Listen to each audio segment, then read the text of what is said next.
दोस्तों, जो मानव है ना, मानव की जिंदगी ऐसी है सर। ये लोभ में पड़ा रहता है। दुनिया में लोभ का कुआं इतना बड़ा है, वो कभी भरता ही नहीं। उस पर एक छोटी सी प्रस्तुति सर। एक बार राजा भोज के दरबार में सवाल उठा, ऐसा कौन सा कुआं है जिसमें गिरने के बाद इंसान बाहर कभी नहीं आता? ऐसा कौन सा कुआं है? इस प्रश्न का उत्तर कोई दे नहीं पाया वहां पर राजसभा में। अंततः राजा राजपंडित से कहा, इस प्रश्न का उत्तर 7 दिनों के अंदर लेके आओ, वरना आपको अभी तक जो इनाम दिया गया धन सब वापस लेंगे और यह नगरी छोड़कर आपको जाना पड़ेगा। दूसरी जगह कहीं जाइए। 7 दिन के अंदर हमको उत्तर चाहिए इसका। 6 दिन बीत चुके थे। वो जो राज पंडित था, उसको जवाब नहीं मिला। निराश होकर जंगल की तरफ जा रहा था। तभी उसकी भेंट एक गडेरिये से हुई। गडेरिये ने पूछा, आप तो राज पंडित है ना, राजा के दुलारे हो, फिर भी चेहरे पे इतनी उदासी क्यों है आपको?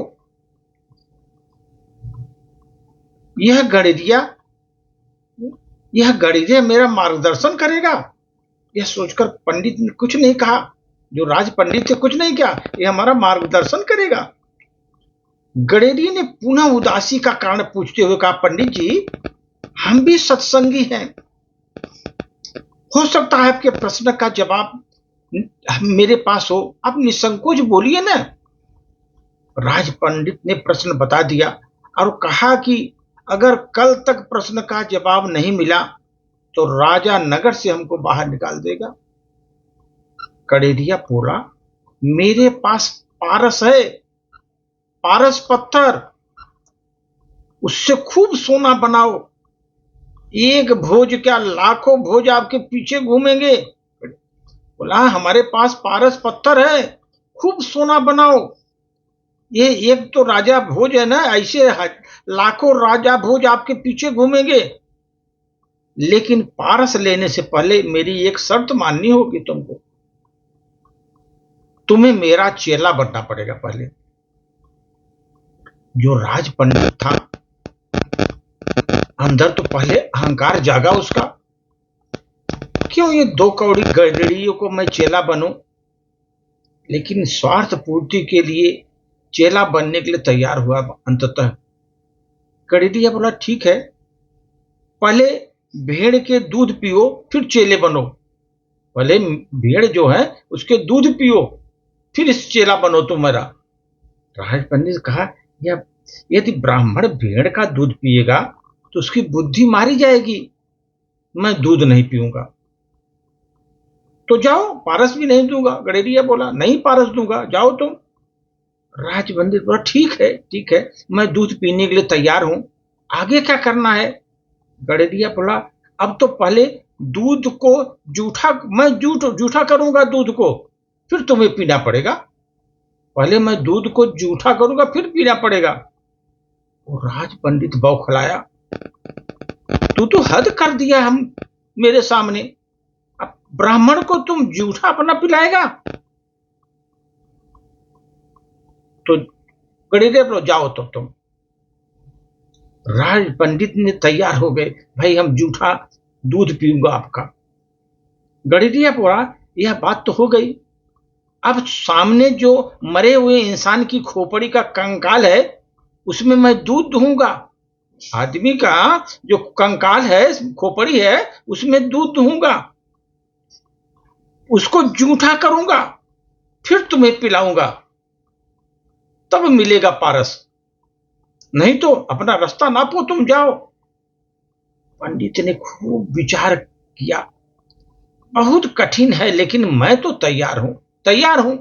खोपड़ी में दूध दूहो, मैं जूठा करो, मैं पीऊंगा।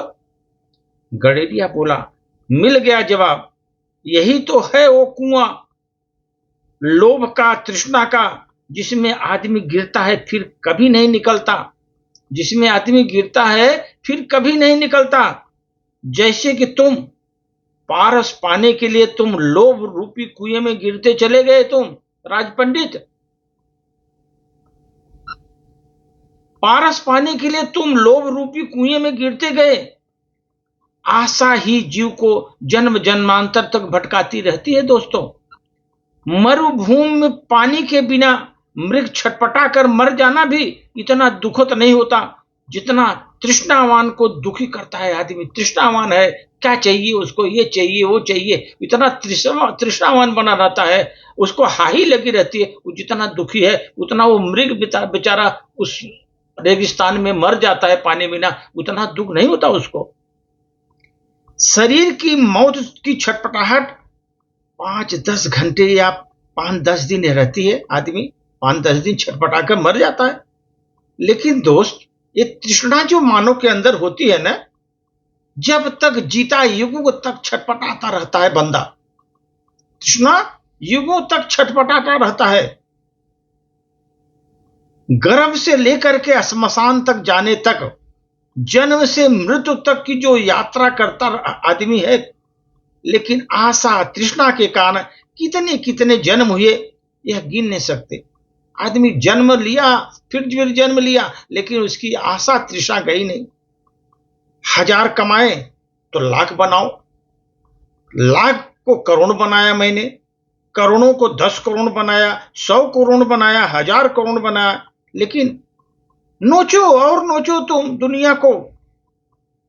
लेकिन देखो तुम्हारी हालत, तबीयत खराब हो रही है, बुद्धि खराब हो रही है, हृदयाघात हो रहा है, बेटा ऐसा बाहर निकल गया तुम्हारा, बेटी ऐसी निकल गई, परिवार ऐसा हो रहा है, लेकिन तुमको चाहिए, बहुत चाहिए और चाहिए। बच्चों का ख्याल नहीं, बेटी का ख्याल नहीं, परिवार का ख्याल नहीं, बुद्धि खराब हो रही है, तबीयत कितना भी डाउन हो गया, फिर भी और चाहिए और चाहिए। बस कुएं में, जो तृष्णा के कुएं में बदबदा रहे हो तुम मानव, ऐसा बोला। दोस्तों, अपनी इच्छाओं का कभी अंत, आदमी के मानव के इच्छाओं का कभी अंत नहीं होता। इच्छाएं अनंत है, एक पूरी हुई दूसरा, दूसरा पूरी हुई तीसरा। इच्छाओं का कभी अंत नहीं होता दोस्तों। अगर आपकी एक इच्छा पूरी होती है जैसे, तो दूसरी तुरंत जन्म ले लेती है और आदमी इसी में पूरा जीवन बिता देता है, इच्छाओं के भरने में, और पूरा जीवन व्यतीत होता है। धन्यवाद।